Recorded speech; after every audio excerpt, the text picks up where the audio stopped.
થયું. હમ હમ 6 કિલો જેવો weight loss કર્યો. અરે વાહ, જબરજસ્ત જબરજસ્ત, ગ્રેટ. કેટલો અને વજન હતું પેલા એથી તમારું? પેલા મારે 72 હતો. ઓકે. ઓકે, 72 કિલો વજન હતો. અને શું બદલાવ આવ્યો? વજન ઘટ્યો, 6 કિલો વજન ઘટ્યો, તો શરીરમાં હમ કેવું લાગે છે તમને? ઘણું સારું લાગે. ટૂંકમાં પેલા એસિડિટીનો બહુ મોટો પ્રોબ્લેમ હતો હમ અને એક માથાનો. આ બે અત્યારે હાલ મને પરમાનન્ટ સોલ્યુશન આવી ગયું એવું લાગે છે આટલા દિવસમાં. અચ્છા, શું માથાનો શું એસિડિટી, પ્રોબ્લેમ હતો? માથું દુખતું. અચ્છા, ક્યારે ક્યારે એક દુખતું કે? અઠવાડિયામાં બે ચાર વાર તો અઠવાડિયામાં ફરજિયાત દુખે દુખે ને દુખે જ.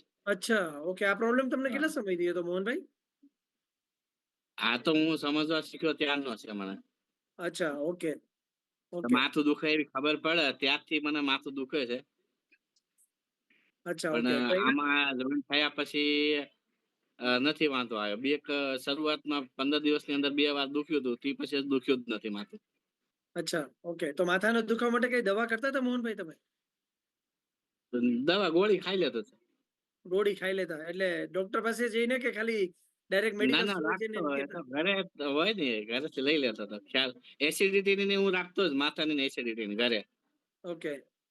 એટલે હા ટૂંકમાં આદત આપણે જનરલી કેવું હોય ખબર છે આવા બધા પ્રોબ્લેમ માટે, મોહનભાઈ? મેં જોયું છે, હું ફાર્મામાં હતો ને, એટલે કે જનરલી લોકો આવા પ્રોબ્લેમ માટે ડોક્ટર પાસે ન જાય, ડાયરેક્ટ દવા ઓલી મેડિકલ સ્ટોર હોય ને ત્યાં જઈને કે માથાની દુખાવાની દવા આપો તો, એટલે ઓલો હા. સેરેડોન પકડાવી દે.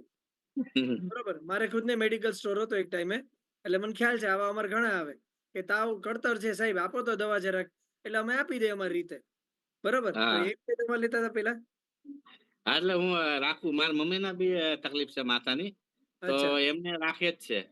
હા, ઘરમાં ચોખા હોય, ઘઉં હોય કે ન હોય, પણ માથાની દવા હોય એના જેવું નહીં. હા, એ અને એસિડિટી હજુ મારી પાસે પડ્યા છે, પણ કહું છું ને, હવે તો નથી લેતો. હા, તો હવે એક્સપાયર ત્રણ થવાની થી છે. ચાર સપ્તાહ આખા પડ્યા છે હમણાં.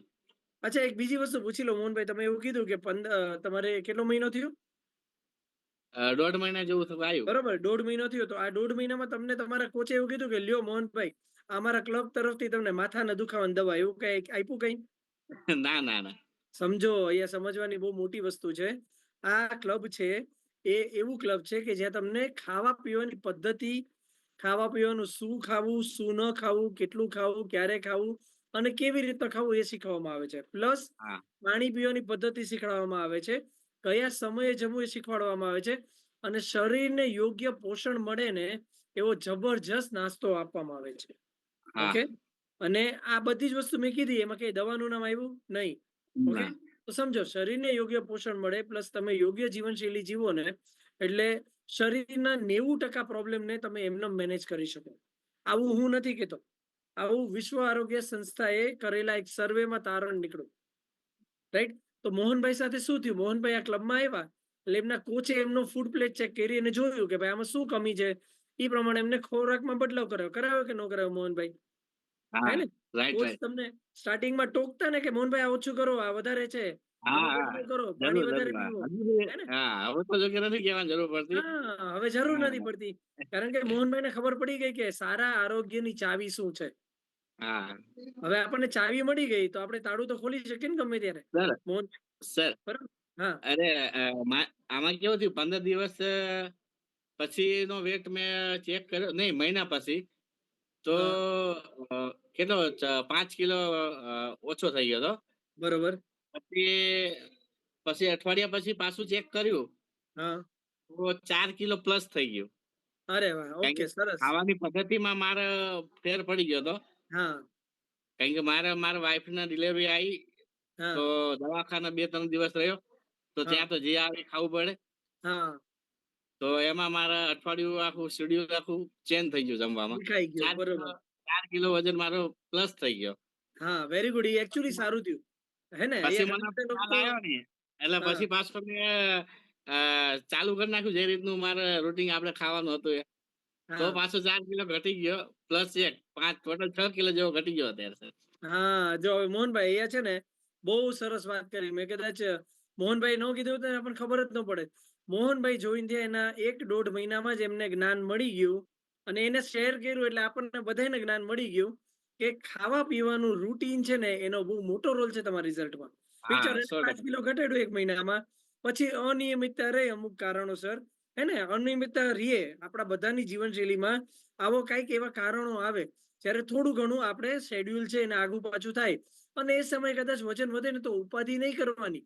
કારણ કે પાછું તમે બેક ટુ રૂટીન થાશો ને, તો તમારું પાછું ઓન ટ્રેક આવી જશે. હા કે ના મોહનભાઈ? Yes, yes. આવી જાય. તો ઘણી બધી વખત લોકો શું કરે ખબર છે? લોકો 5-10 કિલો વજન કાઢે પછી થોડુંક અનિયમિતતા આવે, કંઈક પ્રસંગ આવી ગયો, થોડુંક સ્કેટર થયા અને 2-5 કિલો વજન વધે ને તો ઘાંઘા થઈ જાય. ઓહો! આ તો નો કરાય હો. આમાં વધી જાય. નહીં, એવું નથી. આ એકચ્યુઅલી સારી વસ્તુ છે.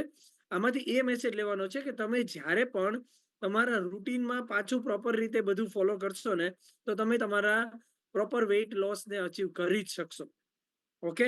અને બીજી વસ્તુ, એક વખત જો મોહનભાઈનો અનુભવ થઈ ગયો કે ભાઈ રૂટીનમાં, શેડ્યુલમાં થોડોક બદલાવ થયો, તો બીજી વખત આવી પરિસ્થિતિ આવશે ને તો મોહનભાઈ પહેલેથી સાવચેત રહેશે કે હા, મારે ગમે તે પરિસ્થિતિ આવે પણ હું મારું પાણી પીવાનું ખાસ ધ્યાન રાખવું, ખાવા પીવાનો સમયને યોગ્ય રીતે મેન્ટેન કરવું.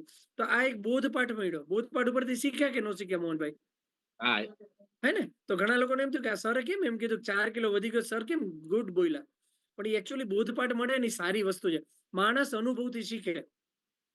પોતાના અથવા તો બીજાના. હા કે ના? યસ. હે ને? તો અહીંયા ઘણા બધા લોકો પોતાનો એક્સપિરિયન્સ શેર કર્યો. ઈ પણ આપણા માટે એક અનુભવ છે. એમાંથી પણ શીખવાનું છે. અને આપણને જે અનુભવ થાય ને, એમાંથી પણ આપણે શીખવાનું છે. રાઈટ?